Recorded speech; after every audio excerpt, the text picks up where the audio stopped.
Arabic learning fast and easy course. आइए शुरू करते हैं। सबसे पहले बिस्मिल्लाह।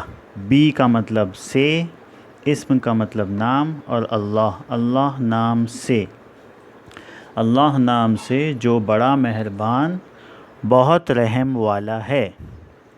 अब आइए फिर हम लोग अल्फ़ाबेट, ये अरबी से ही बना है, अलिफ़ बैत, अलिफ़ बैत, जिसको अरबी में हुरूफ़ तहिज्जी कहते हैं, हुरूफ़ुल हिजा। अलिफ़, बा, ता, सा, जीम, हा, खा, दाल, ज़ाल, रा, ज़ै, सीन, शीन, सौद, दौद, तो, ज़ौ, ऐन, गैन, फ़ा, क़ाफ़, कैफ़, लाम, मीम, नून, वाव, हा, हमज़ा, या। तो ये टोटल 28 हुरूफ़ुल हिजा हैं अरबी में। अब हमज़ा और अलिफ़ इन दोनों को मिलाकर अगर हमज़ा को ऐड करते हैं तो ये 29 हो जाते हैं, लेकिन हमज़ा की आवाज़ और अलिफ़ की आवाज़ एक ही है। अब देखिए मैंने यहाँ पर लिखा हुआ है, अलिफ़ एंड हमज़ा आर सेम साउंड, आ। अब अलिफ़ जो है, अब जब इसके ऊपर कोई हरकत लग जाती है, हरकत कहते हैं ज़ेर, ज़बर, ज़ेर और पेश को। जब इस पर हरकत कोई लग जाती है तो ये हमज़ा हो जाता है, अलिफ़ हमज़ा हो जाता है। तो देखिए अब आइए हरकत हम लोग सीखते हैं। हरकत को इंग्लिश में कहते हैं वॉवेल्स। ये ज़बर है जो कि हर्फ के ऊपर लगती है। अब देखिए मैंने ये रॉ के ऊपर यहाँ पर लगाया है, रॉ ज़बर रॉ। और दूसरी अलामत है ये ज़ेर, ज़ेर जो है हर्फ के नीचे लगती है, काफ ज़ेर की, रॉ ज़बर रॉ और काफ ज़ेर की। इसी तरीके से तीसरी अलामत है पेश, पेश जो है ये बा पेश बू, तो ये आगे की तरफ आवाज़ निकलती है इसकी और होंठ गोल होते, तो इसकी आवाज़ है आ, ई, ऊ। अब यहाँ पर ये दो ज़बर है और दो ज़ेर और दो पेश, इनको तनवीन कहते हैं। अब इनकी आवाज़ बनती है अन, इन, उन। अब आइए और हम लोग देखते हैं वॉवेल्स। ये एक छोटा अलिफ़ इसे कह लीजिए या खड़ा ज़बर कह लीजिए, ये भी अलिफ़ की तरह काम करता है।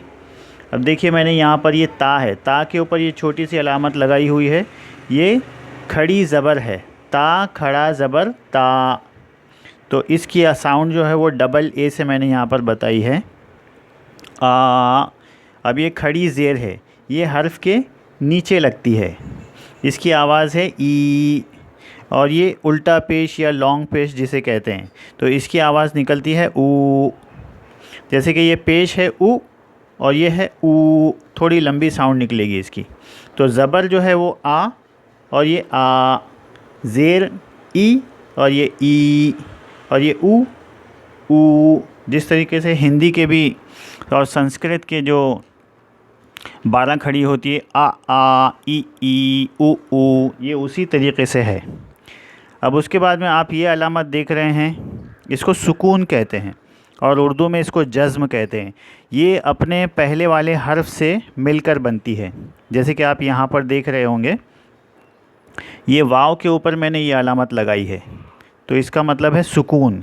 ये सीन, सीन के ऊपर पेश है, वाव के ऊपर सुकून है, सीन वाव पेश सू, तो थोड़ी लंबी आवाज़ इसकी खींचेगी, तो ये सुकून। और उसके बाद में इसको शद्द कहते हैं। अब ये जिस हर्फ पर लगती है उस हर्फ को 2 बार पढ़ा जाता है। अब उसके बाद ये अलामत है मद, ये जिस हर्फ पर लगती है उसको थोड़ा लंबा खींच कर पढ़ते हैं। जैसे कि शुरू में हम लोगों ने सूरह बकरा की पहली आयत में हम लोगों ने देखा है अलिफ लाम मीम, तो इस तरीके से उसको थोड़ा लंबा खींच कर पढ़ते हैं। अब आइए हम लोग यहाँ पर कलिमा, अब ये कोई भी बामानी लफ्ज़ जो होता है उसको कलिमा कहते हैं। तो आइए अब इसको हम लोग सीखते हैं। कलिमा यानी वर्ड्स, कोई भी ज़बान से निकला हुआ बामानी मीनिंगफुल वर्ड जो होता है उसको कलिमा कहते हैं। तो इसकी 3 किस्में हैं। पहला वाला है इस्म,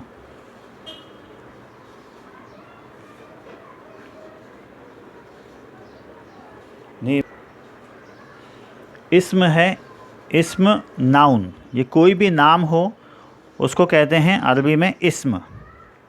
अब जैसे कि किताबुन, अब किताबुन, अब इसको प्रॉपर नाउन या ख़ास अगर करना हो तो इसके पहले हम लोग अलिफ लाम लगा देते हैं और ये जो तनवीन वाले जो 2 पेश हैं इसको सिंगल पेश कर देते हैं। तो ये हो जाएगा अल किताबु। देखिए किताबुन अ बुक यानी कि कोई भी बुक, और अल किताबु यानी कि कोई ख़ास बुक, तो उसको हम लोग ट्रांसलेशन करेंगे द बुक। इसी तरीके से देखिए रसूलुन, अब इसको अगर कोई ख़ास अगर करना होगा हमको प्रॉपर नाउन, तो उसके लिए हम लोग को अलिफ लाम जोड़ना पड़ेगा रा के पहले और तनवीन वाले 2 पेश को सिंगल पेश करना पड़ेगा। तो ये हो जाएगा अर रसूलु। यहाँ पर हमने रोमन उर्दू में भी लिखकर बताया हुआ है। अब यहाँ पर देखिए कलमुन यानी कि अ पेन, कोई भी पेन। अब इसको जब प्रॉपर नाउन करना होगा तो उसके पहले अलिफ लाम ऐड कर दिया जाएगा और तनवीन के 2 पेश को सिंगल पेश से बदल दिया जाएगा। तो ये हो जाएगा अल कलमु। अब इसी तरीके से आइए यहाँ पर हम लोग देखते हैं, ये फ़ेल है यानी कि वर्ब, फ़ेल यानी कि कोई भी काम। आबदा यानी कि टू वर्शिप, इसी से बनेगा आबिद यानी कि इबादत करने वाला, वर्शिपर। अब यहाँ पर दूसरी मिसाल है इसकी खलक़ा, टू क्रिएट। अब इसी से अल्लाह ताला का एट्रीब्यूट बनता है खालिक, क्रिएटर। अब उसके बाद देखिए समिआ, टू लिसन यानी कि सुनना। अब इसी से एट्रीब्यूट बनेगा अस्समीअ। अब यहाँ पर देखिए अलामा यानी कि टू नो, और यहाँ पर इसकी 5वीं मिसाल है आमला। आमला मतलब टू डू, कोई काम करना। अब यहाँ पर देखिए ये हर्फ है। हर्फ जो है फ़ेल और इस्म को जोड़ने का काम करता है। जैसे कि फ़ी, फ़िल बैत, बैत का मतलब होता है घर, फ़िल बैत यानी कि घर में। इन द हाउस, तो इसका इंग्लिश ट्रांसलेशन होता है इन। अब यहाँ पर इसकी दूसरी मिसाल है मिन, मीम नून ज़ेर मिन, इसका मतलब है फ्रॉम। उसके बाद है अला, अला यानी पर, और इंग्लिश में उसे कहते हैं ऑन। उसके बाद में है इला, इला यानी कि तक या तरफ, और इंग्लिश में उसका ट्रांसलेशन होगा टूवर्ड्स। तो आज तक के लिए इतना ही। अगर आपको ये मेरा वीडियो अगर पसंद आया है तो इसको सब्सक्राइब कीजिए, लाइक कीजिए और शेयर कीजिए, और कमेंट बॉक्स में कमेंट कीजिए। थैंक यू, जज़ाकल्लाहु खैर।